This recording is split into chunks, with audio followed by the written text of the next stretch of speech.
Hello and welcome to Byju's IAS. Before we begin, we have a small announcement. This Sunday, that is on the 30th of May, we shall be hosting India's largest IAS scholarship test, that is the BNST or the Byju's National Scholarship Test at 11 a.m. Interested aspirants can take up this test for free, and based on your test scores, scholarship shall be provided on our IAS courses. The registration for this test shall close tomorrow at 11 a.m. and the link for the same could be found in the right top corner of this video. Also, these details regarding the test and the registration shall be shared in the description box below. With this, let's get started with the analysis of today's The Hindu newspaper by looking at a column from page number 6 of the Delhi edition. This column evaluates the latest IT rules that were notified, that is, the Information Technology Intermediary Guidelines and Digital Media Ethics Code Rules of 2021, that was brought out by the Ministry of Electronics and Information Technology just a couple of months ago. This week, these rules have come into effect and it has already started triggering a major controversy. So, in this context, the writers of this column examine whether these IT rules contradict the judicial precedents and the judicial orders that have upheld several fundamental rights in the past, including the right to free speech and expression and the right to privacy. See, these IT rules were brought out by the government with the intention of tackling fake news and rumors, and as well as to counter and remove any objectionable content which could threaten the country's national security or which could lead to the disruption of public order. These rules have also been designed to tackle the menace of cybercrimes and sexual offenses that are committed online, especially on social media platforms.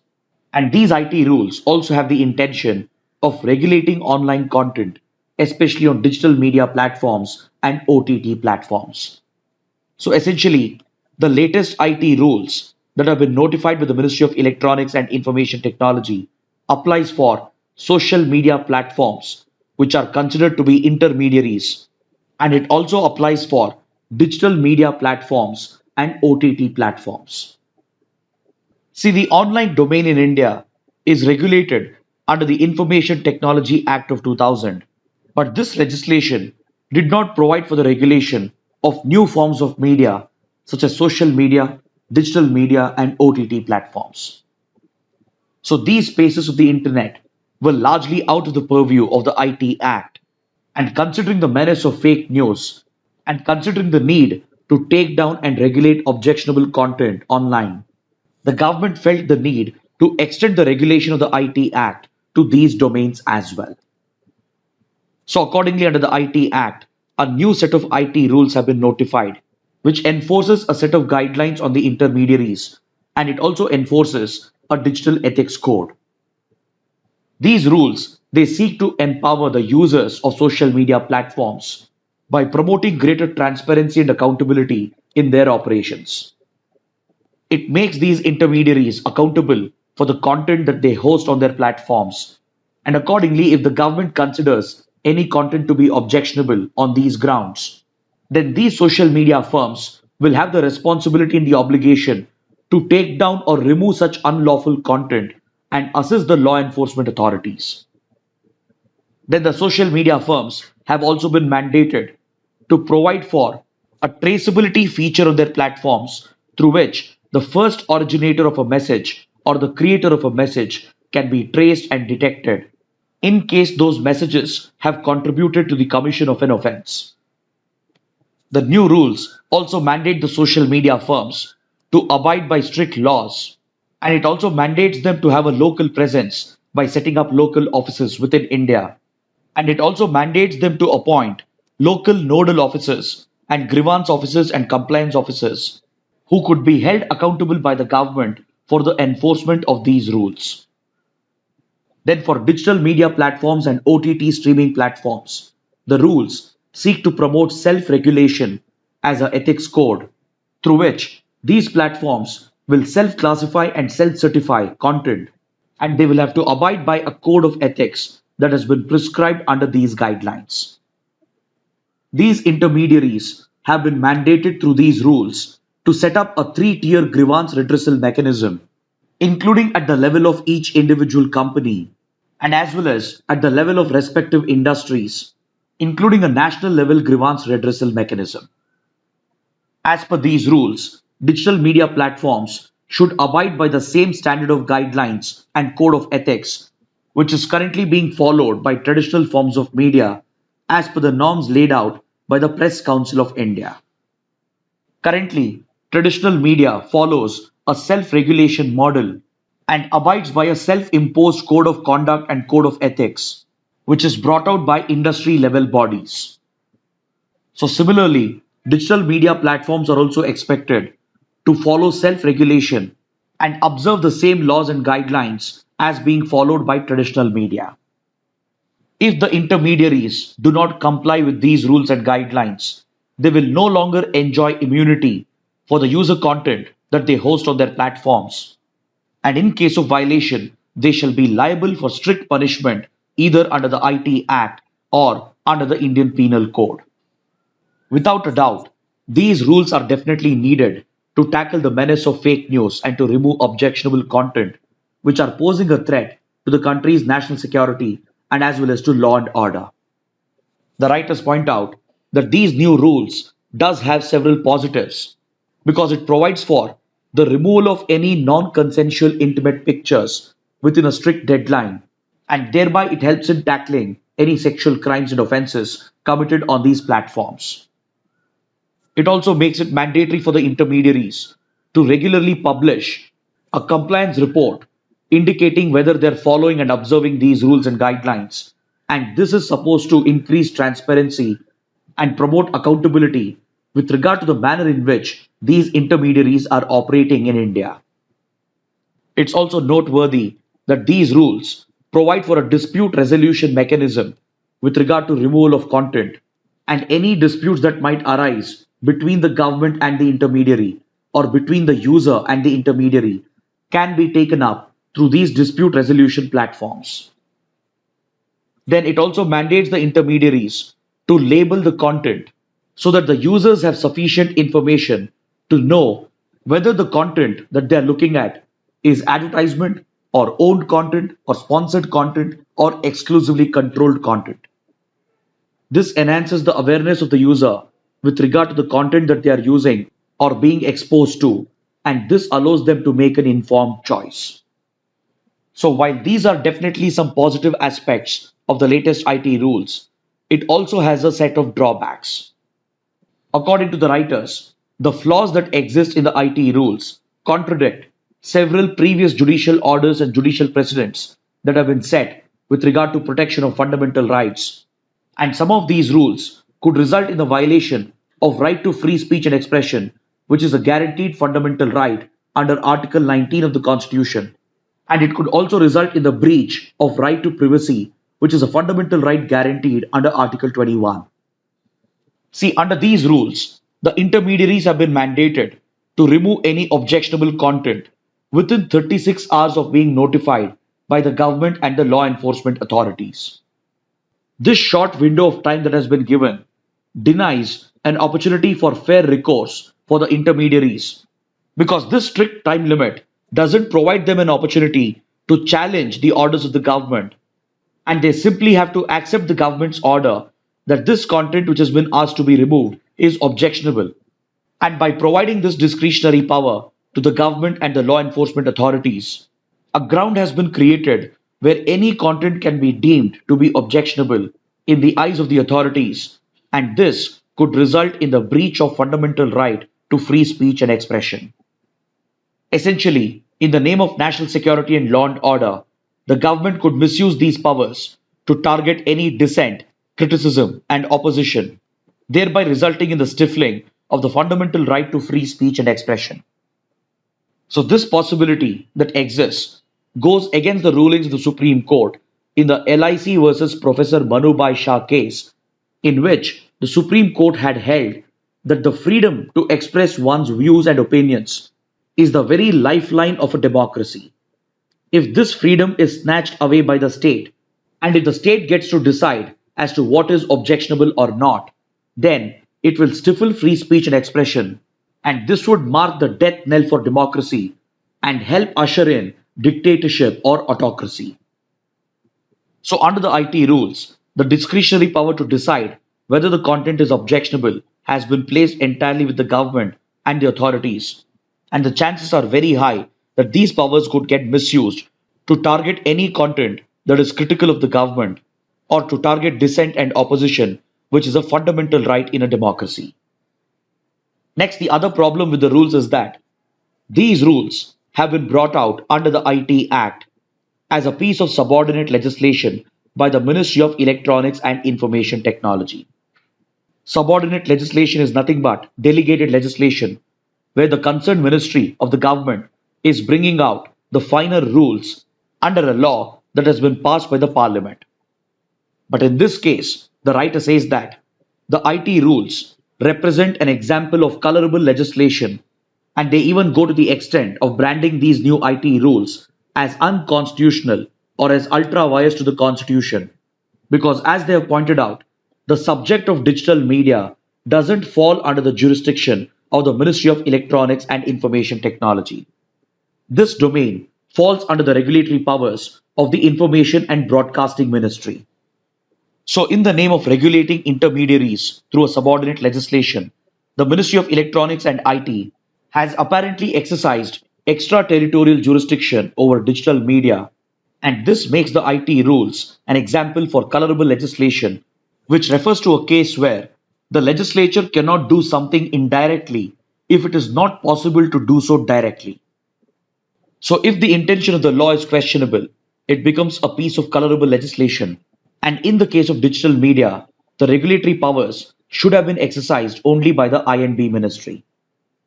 Under the current rules, the government has said that enforcement of these regulations against digital media will fall under the jurisdiction of the I&B ministry. But the fact that these rules were brought out and notified by some other ministry makes these rules unconstitutional, and hence the writers expect that these rules will be challenged in a court of law. The next biggest drawback of these IT rules is that it threatens to violate the individual's right to privacy, which is a guaranteed fundamental right under Article 21 of the Constitution. In the historic K.S. Puttaswamy case, the Supreme Court had held that right to privacy is a fundamental right guaranteed under Article 21, but the provisions of the IT rules is going to violate this fundamental right because mandating the intermediaries to provide for the traceability feature through which the government and law enforcement agencies can track down the first originator of a message could result in the breach of an individual's privacy, because in that case, the social media companies and the other intermediaries, they will have to stop their end-to-end encryption, which currently guarantees complete privacy to the user. And if they enable the traceability feature without an adequate data protection law in place, then it will definitely result in the breach of users' privacy. The lack of end-to-end encryption could make the user data vulnerable to third parties, including hackers and cyber criminals. And potentially, this data could also be misused by the government to promote mass surveillance and to target free speech and expression. So, according to the writers, in the name of tackling fake news and objectionable content on the grounds of security, the new IT rules are promoting the arbitrary usage of government powers, which might very well result in the violation of fundamental right to free speech and privacy.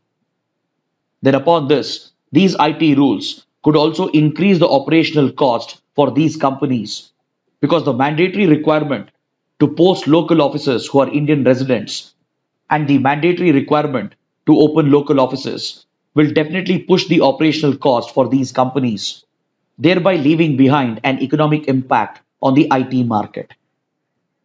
There are many other articles in today's newspaper related to the same topic, and these articles on page number 1 and 8, they refer to the ongoing standoff between the government and social media intermediaries such as WhatsApp and Twitter. As we discussed the other day, WhatsApp has taken the government to court over these IT rules by alleging that these rules are unconstitutional as they violate the fundamental right to privacy and free speech. In another related issue, the government has entered into a standoff with Twitter as well, and Twitter has alleged that the government is resorting to intimidation tactics to force these companies to bend under the authority of the government.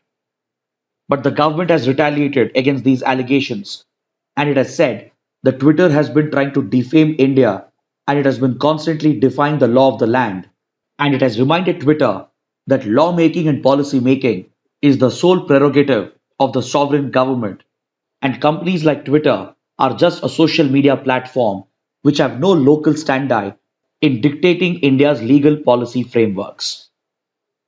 In another related article on page number 9, even the Delhi police have stated that Twitter is refusing to cooperate in an ongoing investigation in a case where Twitter labeled certain content as manipulative media. And this has led to criticism against Twitter that the social media firm has assumed the role of an investigator and a judicial authority by itself, which happens to be in direct violation of the law of the land. In this context, it's also very important to remember what the Supreme Court had observed about right to privacy and the impact of de-encrypting digital communication. In 2019, in a related case, the Supreme Court had observed that end-to-end encryption guarantees data privacy and data security to the user. And if any attempts are made to push for de-encryption in the name of national security and fighting crime, then the user data would become vulnerable, thereby exposing the user data to third parties who could misuse such data, thus leading to the violation of privacy of the users. In the Puttaswamy case, the Supreme Court had observed that if the government is trying to tackle crime and the misuse of social media, then the measures that it is going to take, especially the legislative measures, cannot breach fundamental rights and it cannot be a disproportionate measure. This argument of the Supreme Court was reiterated in the Anuradha Basin case as well, and it made an argument for proportionate response in order to ensure that government regulation and laws pass the test of proportionality, because otherwise, the interference caused by a disproportionate response to fundamental rights cannot be ignored by the Supreme Court. Then also remember that as we discussed, the new IT rules could be treated as a piece of colorable legislation if it is tested in a court of law, because the original IT Act never provided any provision which mandated the intermediaries to break their end-to-end encryption in order to identify the original creator of a message. So when the original Act itself did not have such a provision, the IT rules, which is essentially a piece of subordinate legislation under this Act, has gone beyond this original intention, and thereby it has attempted to create something indirectly which the law doesn't directly provide for. And also, the jurisdiction with regard to digital media is not exercised by the Ministry of Electronics and Information Technology, but it should have fallen under the Information and Broadcasting Ministry. So all these factors have raised key questions over the constitutionality of these IT rules, and we need to wait and watch as to how the judiciary is going to proceed over these cases. Then finally, according to this article on page number 9, the Ministry of Information and Broadcasting has directed all digital media platforms to submit their compliance reports as mandated under the new IT rules as they have come into force. And they need to submit these reports within the next 15 days by ensuring that they implement self-regulation and the code of ethics and conduct, and even set up a three-tier grievance redressal mechanism to deal with complaints related to objectionable content. Now let's take up an editorial from page number 6, which deals with the topic of hate speech. See, in any constitutional democracy, speech is supposed to be free, but this doesn't mean that free speech and expression is an absolute right. Free speech and expression has to come with reasonable restrictions as seen in the Indian Constitution. Because the fundamental right to free speech and expression that has been guaranteed is only for speech that is responsible. In the name of free speech and expression, one cannot tolerate abuses or intimidation or attempts to defame a community or an individual, or organized attempts to incite violence, because this would amount to targeted discrimination and targeted promotion of hatred against people and communities of other race or other religious belief or gender or caste, nationality, immigration status, and sexual orientation. Free speech cannot be misused to discriminate, abuse, and target and intimidate on these identified grounds because such speech gets classified as hate speech. See, in the context of India, we don't have specific legal provisions for dealing with hate speech. Even though criminal laws, such as the Indian Penal Code, have provisions that limit free speech and expression in order to prevent its misuse, none of them specifically define hate speech, or none of the existing laws provide for specific focus on hate speech. So, in this context, a new proposal has been made by the government to introduce specific laws that target hate speech in the country. See, in a traditional democracy, the free speech doctrine was seen to be promoting different viewpoints equally, even if these viewpoints were abusive or intimidating, or even if these viewpoints were falling under the definition of hate speech. Because in a traditional democracy, the free speech doctrine was seen to be more equitable, that would encourage different viewpoints, no matter how controversial or discriminatory those viewpoints were. But this free speech doctrine has underwent a big change in modern democracies.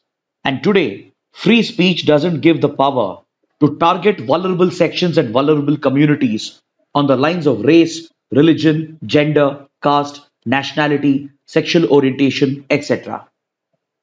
Right to free speech doesn't mean that this fundamental right could be misused to abuse, intimidate, and target the weaker sections and the vulnerable sections. So it is in this context that reasonable restrictions are placed on the right to free speech, and it is seen as an essential tool to prevent the misuse of these provisions. So, considering the lack of specific legal provisions that deal with hate speech, a proposal has been made by the Ministry of Home Affairs to amend the IPC or the Indian Penal Code to introduce two specific provisions that deal with hate speech. This proposal has been based on the recommendations of the Law Commission of India, an expert committee that was constituted by the Home Ministry under the chairmanship of T.K. Vishwanathan, and as well as on the work of the Committee for Reforms in Criminal Laws that was constituted last year by the Home Ministry. By taking these recommendations into account, the MHA has proposed the introduction of Section 153C and Section 505A to the IPC that will specifically target hate speech. These recommendations, they do not contain the term hate speech, but the proposed sections target any such insightful speech. Section 153C in particular would target speech that gravely threatens any person or group with the intention to cause fear or alarm. It also targets any attempt to incite violence towards them and prescribes a sentence, a jail term of 2 years. Then Section 505A, on the other hand, proposes to punish speech or even writing that causes fear or alarm amongst a group of people, or any speech or writing that provokes violence against it on the grounds of race, religion, gender, etc. So these two proposed new laws happen to be the most comprehensive definition of hate speech that has been provided for in our criminal laws. While these reforms are definitely welcome to contain the threat of hate speech, the editorial also strikes a word of caution because these definitions that have been proposed are pretty vague and it provides for a very broad definition. And hence, the editorial is asking the government to draw lessons from its experience with Section 66A of the IT Act.